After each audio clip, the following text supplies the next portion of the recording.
Hello అభినవాస్, ఈరోజు పోషకాల గని కేల్తో పప్పు ఎలా చేసుకోవాలో చూద్దామా. ఈ కేల్ పప్పు చపాతీ, రైస్ అన్నిట్లోకి కూడా బాగా చాలా బాగుంటుంది. ముందుగా ప్రెషర్ కుక్కర్ కానీ ప్యాన్ కానీ తీసుకొని స్టవ్ ఆన్ చేసుకొని పెట్టుకోవాలి. ప్యాన్ వేడైన తర్వాత కొంచెం ఆయిల్ వేసుకొని కాగనివ్వాలి. నూనె కాగిన తర్వాత కొంచెం జీలకర్ర, ఆవాలు వేసుకొని కొంచెం చిగ్గనివ్వాలి. అవి కొంచెం చిప్పర్లాడిన తర్వాత కట్ చేసి పెట్టుకున్న వెల్లుల్లిని వేసుకోవాలి.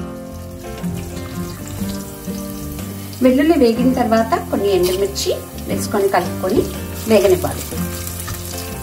ఇప్పుడు అలాగే కట్ చేసి పెట్టుకున్న ఆనియన్ ముక్కలు వేసుకొని లైట్గా ఫ్రై చేసుకోవాలి. ఆనియన్ కొంచెం ఫ్రై అయిన తర్వాత కట్ చేసి పెట్టుకున్న కేల్ని వేసుకొని కొంచెం ఫ్రై చేయాలి.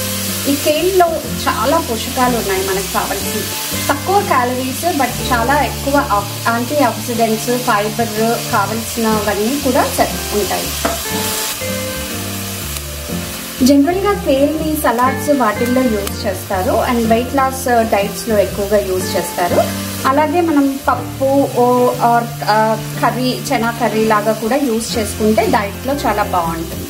కేలు కొంచెం మగ్గిన తర్వాత నానబెట్టుకున్న ఒక కప్పు కందిపప్పు, 3/4 కప్పు పెసరపప్పు నానబెట్టుకోవాలి కనీసం ఒక 15-20 నిమిషాలు.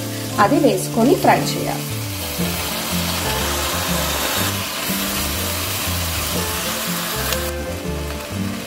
పప్పు కూడా కొంచెం ఫ్రై అయిన తర్వాత 2 లేదా 3 టమాటో ముక్కలు కట్ చేసుకున్నవి వేసుకోవాలి.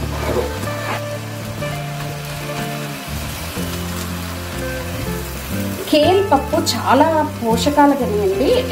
మనకి కేల్లో చాలా న్యూట్రిషన్స్ ఉన్నాయి. పప్పు వల్ల ప్రోటీన్ అందుతుంది, టమాటో వల్ల విటమిన్ సి, అలా మొత్తం మనకి రోజంతా కావలసిన పోషకాలు అన్నీ ఒకే డిష్లో వస్తాయి.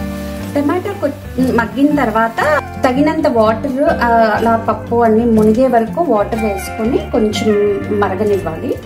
కొంచెం పసుపు, అలాగే ఇంగువ కూడా, చివరిగా సాల్ట్ వేసుకొని కలుపుకోవాలి. ఈ పప్పు డైరెక్ట్ గా ఇలా ప్రెషర్ కుక్కర్ లో 1 pot లో చేసుకోవచ్చు, లేదంటే పప్పుని ముందే ఉడకబెట్టేసుకొని తర్వాత ప్యాన్ లో తాలింపు లాగా వేసుకొని చేసుకోవచ్చు. సో ఇప్పుడు అన్ని వేసిన తర్వాత కుక్కర్ మూత పెట్టేసుకొని ఒక 2 to 3 విజిల్స్ మీ పప్పు కన్సిస్టెన్సీని బట్టి ఉంచుకోవాలి. ప్రెషర్ పోయిన తర్వాత మూత తీసుకొని ఒకసారి చక్కగా కలుపుకోవాలి. చూసారు కదా మరి కేల్ పప్పు ఎలా చేయాలో. మరి రెసిపీ నచ్చితే మీరు ట్రై చేసి కమెంట్స్ లో ఎలా వచ్చిందో చెప్పండి. Please like, share, comment and subscribe. Thank you.